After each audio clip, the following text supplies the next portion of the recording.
Hello guys, once again welcome back. I hope आप सब अच्छे होंगे, मज़े में होंगे, स्वस्थ होंगे, मस्त होंगे, व्यस्त होंगे, क्योंकि जो व्यस्त है मस्त है वही तो स्वस्थ है। तो हम जा रहे हैं अयोध्या, और अयोध्या के लिए अभी हम स्टेशन पर आ चुके हैं। अयोध्या जाने वाली जो हमारी ट्रेन है ना, किसी अननोन रीजन की वजह से 5 घंटे लेट थी। तो बस उसी के हिसाब से हम ट्रेन का स्टेटस देखते हुए स्टेशन पर आ चुके हैं। एंड लिटरली मैं आपको बताऊं तो हम लोग वेट कर करके एकदम थक चुके हैं, परेशान हो गए हैं। तो चलिए, अब अनाउंसमेंट हुई है तो शायद ट्रेन आने वाली है। तो चलिए, बीच बीच में मैं आपको अयोध्या का अपडेट देती रहूँगी, तो बने रहिए मेरे साथ मेरे ब्लॉग में।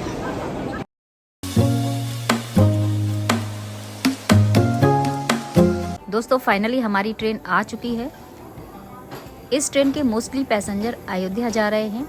इससे लगता है कि हमें अयोध्या में ज़बरदस्त भीड़ मिलने वाली है।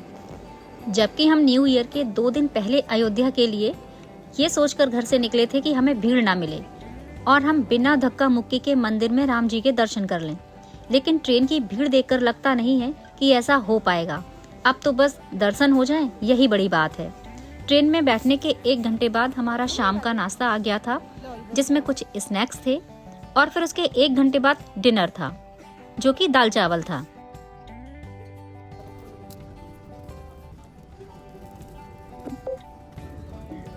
भाभी का बनाने, भाभी ने बच्चों वाला आइटम दिया गया है भाभी को खाने के लिए।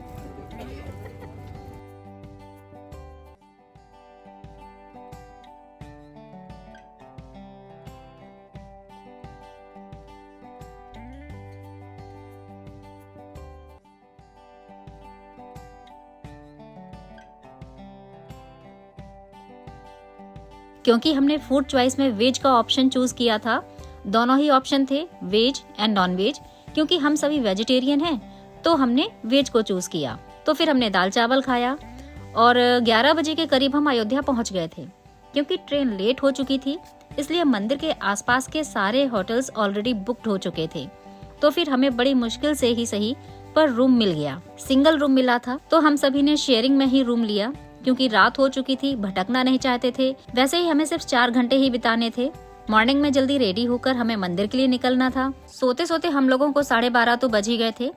देर तक सोते न रह जाएं, इसके लिए हमने 5 बजे का अलार्म भी लगा लिया था सुबह का, जिससे सभी लोग जल्दी से उठकर रेडी हो जाएं। हमारे रूम से मंदिर दूर भी था, तो टाइम से निकलना भी जरूरी है। सुबह का टाइम है। सबसे पहले मैंने नहाया और रेडी होना शुरू कर दिया। और देखिए, भाभी भी रेडी हो रही हैं। सभी लोग एक एक करके रेडी होते चले जा रहे हैं। ठंडी बहुत है, तो ये जो सूट मैंने पहना है ये मीशो से है।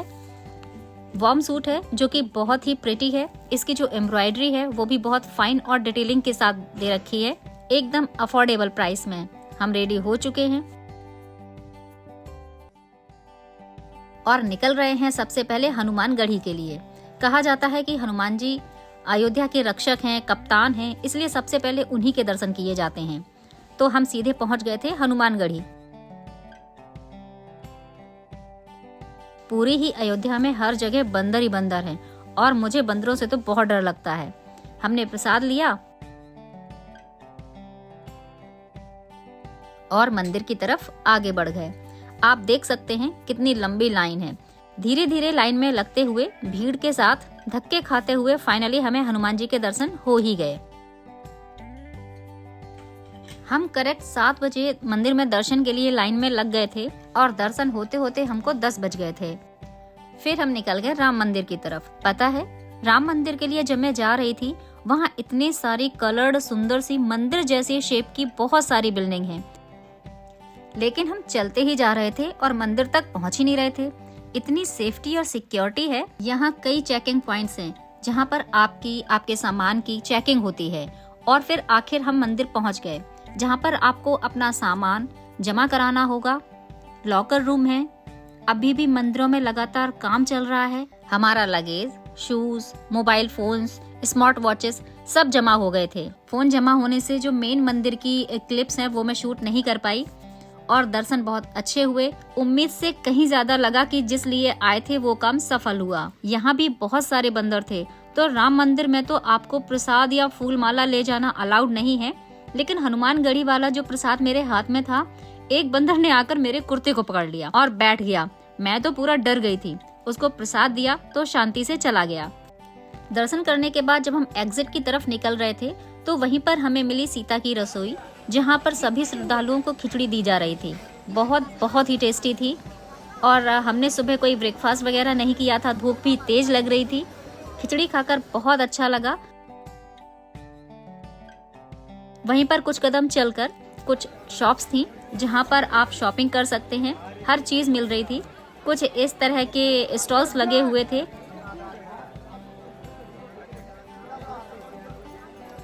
मैंने तो ब्रास की 2 कटोरियां भगवान जी को भोग लगाने के लिए परचेज करी।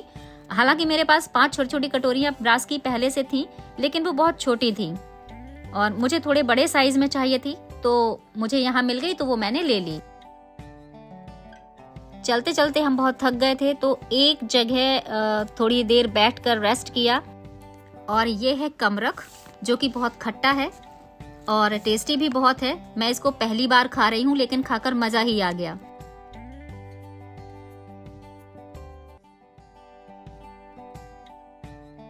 और फिर हम चले नया घाट की तरफ।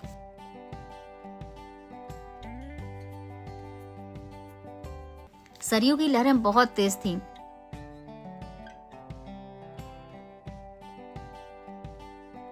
पहले हमने सरयू की आरती की और फिर बोट में बैठे।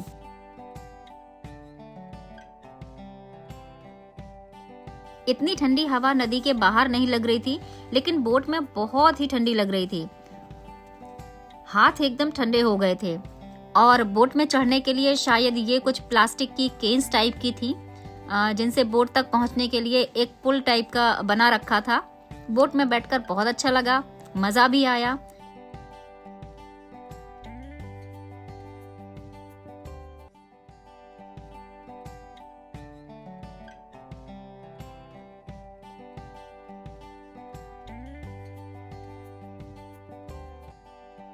सरयू नदी से आने के बाद हम निकल पड़े थे सूरज कुंड की तरफ। जो सूरज कुंड है, यहाँ पर टिकट सिस्टम है और 2 तरह की टिकट हैं।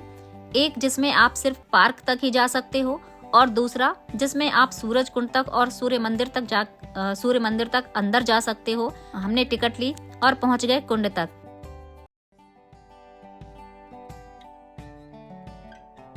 और हाँ, हमने बाहर से गीला आटा भी लिया था। कुंड में मछलियां हैं ना, उनको खिलाने के लिए। टिकट 4 घंटे के लिए वैलिड होता है और इस टिकट में लाइट एंड साउंड भी इंक्लूड था। हम 3:30 बजे सूरज कुंड पहुंचे थे और लाइट शो 6:30 बजे शुरू होना था। तो हमने पहले मछलियों को खाना खिलाया, फिर सूर्य मंदिर में सूरज भगवान के दर्शन किए और फिर वेट करने लग गए शो का। 6 बजे जैसे सूर्य भगवान की आरती हुई और आरती खत्म होते ही लाइट एंड साउंड शो शुरू हो गया। पहले तो हमको ठंडी में वेट करना अच्छा नहीं लग रहा था, लेकिन जैसे ही शो शुरू हुआ सारी बातें एक तरफ रह गईं। बहुत सुंदर लाइटिंग थी। ये शो वाटर में लेजर लाइट से क्रिएट किया गया है। इसमें राम भगवान और सूरज भगवान की पूरी कथा दिखाई गई है कि जब भगवान राम सिंहासन पर नहीं बैठना चाहते थे तो उनको सूरज भगवान ने किस तरीके से समझाया था। सूरज कुंड का निर्माण कैसे हुआ, क्यों भगवान राम ने सूरज भगवान को अयोध्या आने के लिए प्रार्थना की, इस शो के थ्रू बहुत अच्छे से बताया गया है। कोई भी परेशानी पूरे सफर में, ना ही अयोध्या आने में, ना ही अयोध्या में और ना ही अयोध्या से वापस आने में हमें कोई परेशानी नहीं हुई। रही ट्रेन लेट होने की बात, देखिए मौसम ऐसा चल रहा है कि आसमान में कोहरा हो जाता है, धुंध छा जाती है, तो उसमें ना ही रेलवे और ना ही हम और आप कुछ कर सकते हैं। बस पॉजिटिव रहना है, पेशेंस रखना है और अपने सफर को एंजॉय करना है। तो फ्रेंड्स, ये था मेरा आज का व्लॉग, जो अयोध्या की छोटी सी ट्रिप से रिलेटेड था, जिसमें मैंने सारी बातों को शेयर किया है। हाँ, एक बात और, जब भी आप यहाँ आएं तो कोशिश करिएगा कि 11-12 बजे तक अयोध्या आ जाएं, क्योंकि फिर मंदिर के नजदीक के जो होटल्स हैं वो बुक हो जाते हैं, फिर रूम्स मिलना बड़ा मुश्किल हो जाता है। सो फ्रेंड्स, ये था मेरा छोटी सी अनप्लान्ड ट्रिप का एक छोटा सा व्लॉग। आपने मेरा व्लॉग देखा, उसके लिए आपका बहुत बहुत थैंक्स। उम्मीद है आज का व्लॉग आपको पसंद आया होगा। अगर पसंद आया है तो चैनल को सब्सक्राइब जरूर करिएगा। मिलते हैं नेक्स्ट व्लॉग में किसी नए इंटरेस्टिंग टॉपिक के साथ। Till then, bye bye, always stay happy and healthy.